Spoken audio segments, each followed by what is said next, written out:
Hi.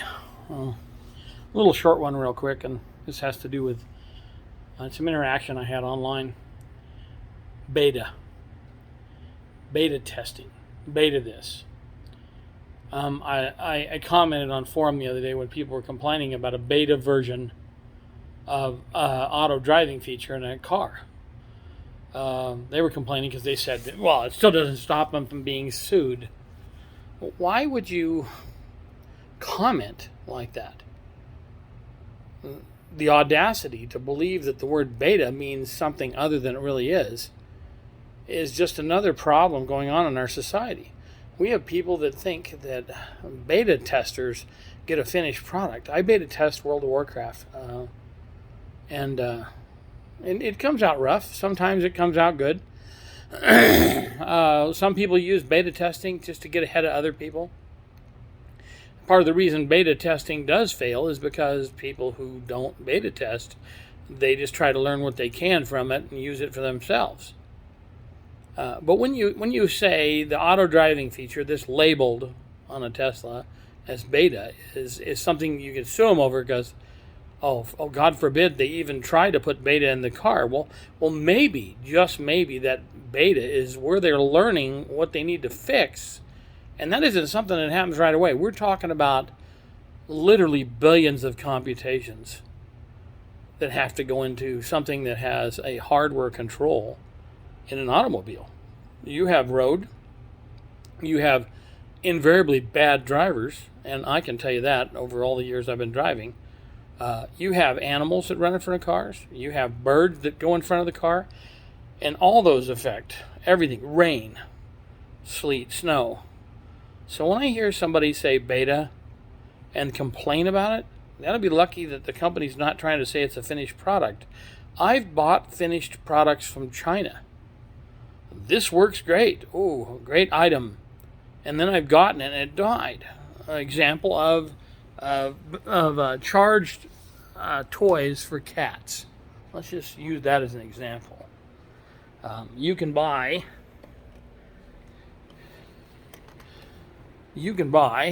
a toy like this. It's a great item. This one is. Notice I said this one is. This one's powered by batteries. And it's about 10 times better than the ones that are powered by chargeable. The chargeable ones are a disaster. If you buy one from Amazon, it's a huge mistake. They'll die, and I've got 3 of them to prove it. 3 of them, and they died within a month. Now, they weren't too expensive, but they were enough to where I paid attention. And then I read an article by some guy who saw that neat little toy, and the cats love it. But the battery-powered one is perfect. The ones that were made in China, that were made any type of electronic system, any type of computer-driven anything, are pretty much junk. That's just automatic. I've dealt with a bunch of them. You can go to a company that makes their product in China, and they turn out pretty good most of the time because the engineering behind it wasn't from China. But if you run across a product that's generally made in China and they didn't take any input in design or engineering from, I worked with the engineers from China. I worked with engineers from just about every country when I was working at Intel. And they just weren't as well trained. If you have somebody sorry, I'm always leaning. If you have somebody that works in a company from over there, I worked with them too. I don't think their standards are the same, or there's something different, because I'm just a technician. I fix stuff. I don't care what it is. I can fix a TV. I can fix a car. I can fix any simple electronic device. I couldn't fix the cat toys like that were plugins. Invariably, they turned out to be unfixable by design. And if it's unfixable and it costs $35, it's junk. It should be labeled beta. But in the case of the Teslas, they have a perfectly good reason to call it beta.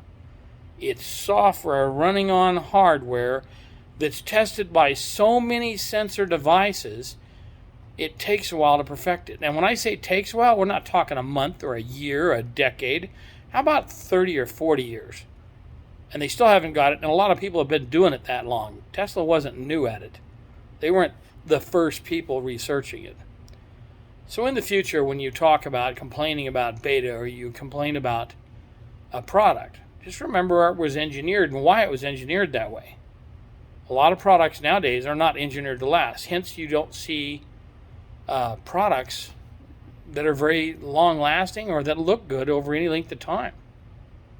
If you look at products from 30 years ago, they're a little better. And you look at products from 60, 70 years ago, some of them are still working.